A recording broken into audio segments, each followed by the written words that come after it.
Infine il contatore dei pettorali si è fermato a 10.570. Tante sono le donne da tutto il Veneto che hanno reso indimenticabile questa giornata con la lunghissima onda rosa che ha invaso la città nel nome delle donne e della prevenzione dei tumori. È una cosa personale anche, che mi tocca il cuore. È la prima volta ed è una cosa meravigliosa. È molto importante per dare aiuto a tante persone che hanno bisogno anche.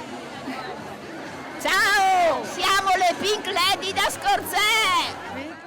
Per la prevenzione che è importantissima, salva la vita. Siamo felicissime di essere qua, tutte insieme e per una giusta causa. Esserci è bello, emozionante.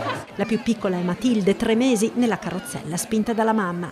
È una cosa importantissima, intanto per dare voce a tutte le donne e sono molto contenta di aver avuto una bambina femmina, quindi è una gioia. E poi ci sono le nonne arrivate dalla casa di riposo a riprova che la Treviso in rosa è davvero per tutte le età. È mia soprattutto. Quanta è la sua?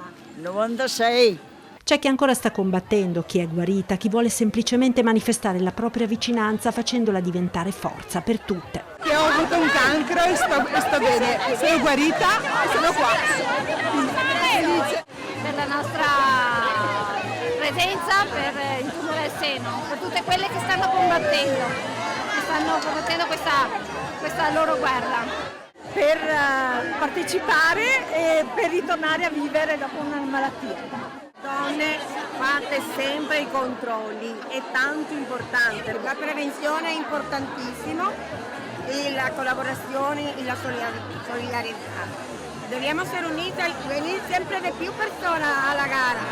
Per la non cosa- volare, e non non volare volare, mai. siamo grandi! Ed è un appello a tutte le donne, quello che si leva dall'onda rosa di Treviso, anche alle più giovani che non rientrano ancora nello screening. Fate i controlli. Fatelo per conto vostro, se potete, perché costa, ma non importa, sono soldi spesi bene perché la prevenzione è importante. Ti salva la vita. Che ho detto, ma sì, vado perché tanto non ho niente da fare, vado. Sono andata e mi hanno trovato un tumore al seno. Per fortuna all'inizio era piccolo e ce l'ho fatta, insomma, non ho fatto grandi cose, però se non andavo, a sta ora non che ero più.